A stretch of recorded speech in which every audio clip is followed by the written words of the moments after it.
Hello and a very warm welcome. You're watching Gravitas. I'm Molly Gambhir. Starting off with some breaking news coming in.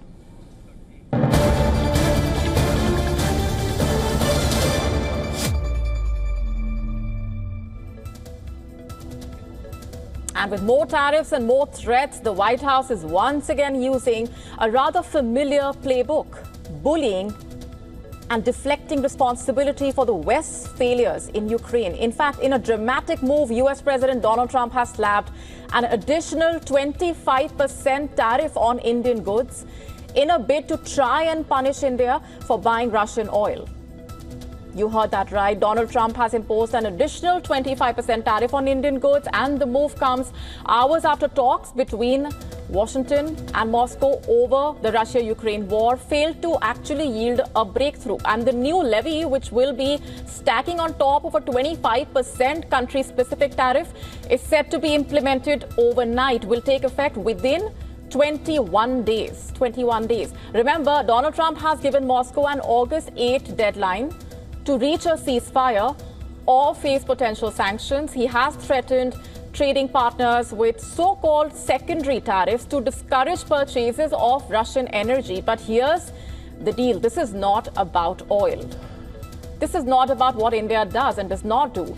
This is about Washington's frustration and its own failure to bring the war in Ukraine to an end. So instead of asking hard questions at home, in a way, Donald Trump is pointing fingers at India. And on Tuesday, in an interview with CNBC, he said, and I'm quoting, "They are fueling the war machine. If they are going to do that, I am not going to be happy," quote unquote.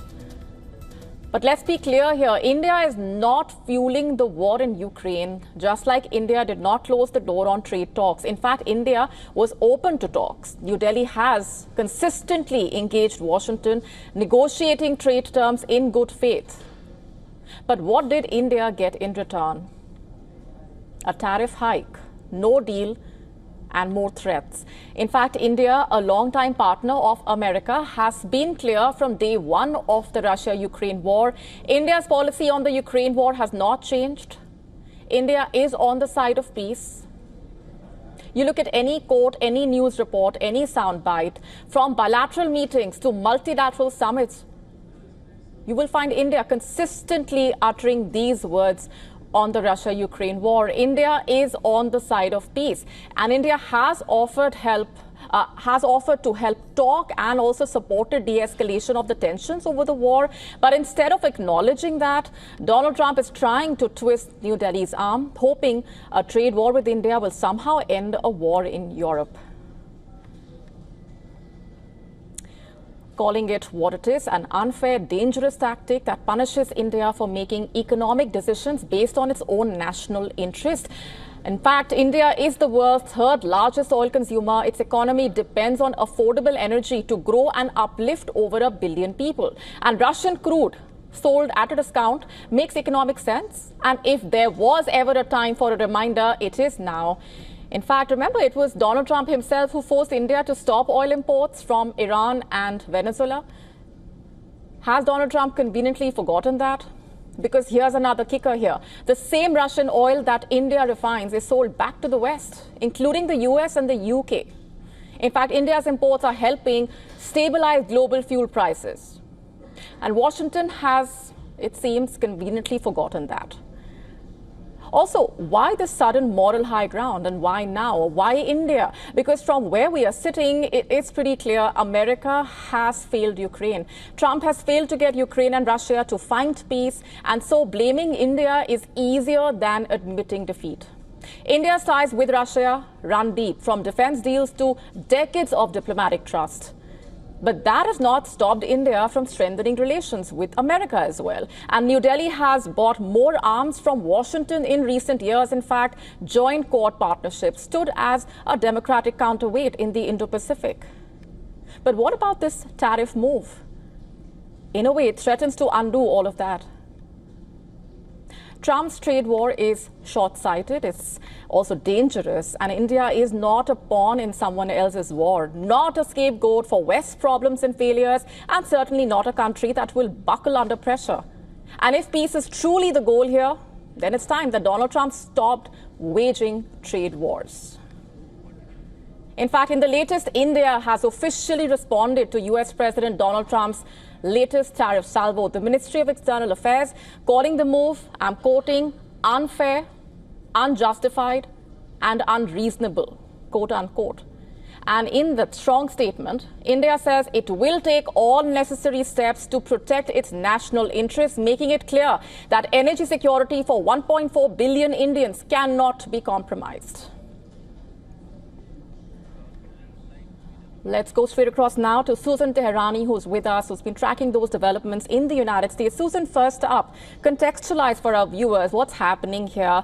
A lot has happened, in fact, in the last 24 hours. We've been decoding Donald Trump's statements, where he was also asked to explain and to give a response on U.S. importing from Russia. And he said that he will get back to the reporter. So that is also something that we've been talking about. Tell us more about the latest move.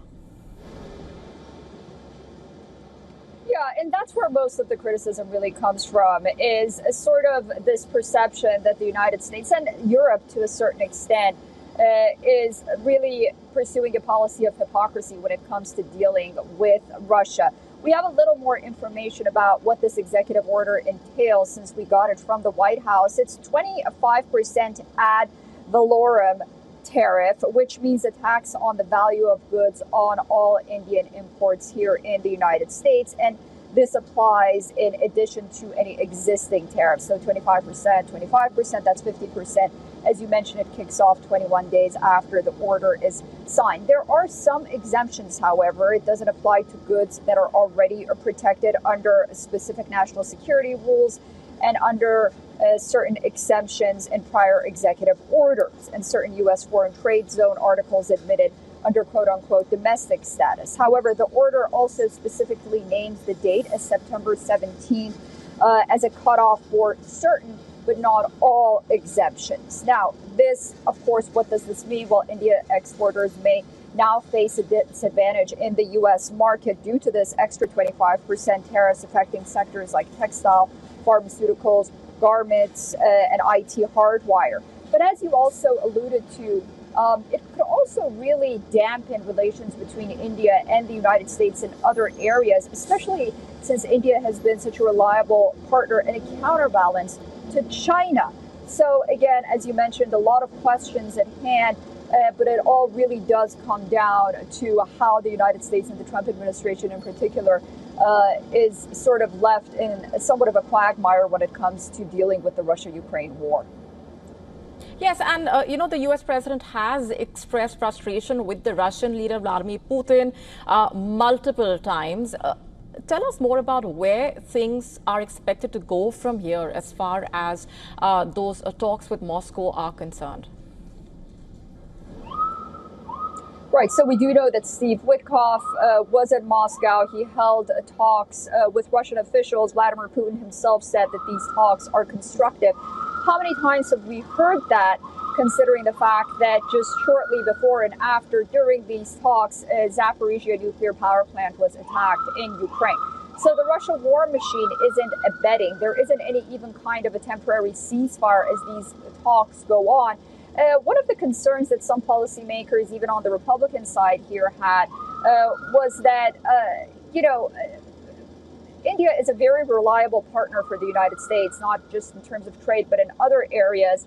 And to give, a country like China, who's also very close to Russia, a 90-day grace period with the tariffs, and then sort of go after India as the easier target, may not be a very smart policy from the Trump administration. But nonetheless, yes, as you mentioned, despite the fact that talks are ongoing, there really isn't any light at the end of the tunnel to find any kind of negotiated settlement, at least for now, in the Russia-Ukraine war. All right, we're leaving it there for the moment. Susan Teherani, thanks very much for getting us those updates.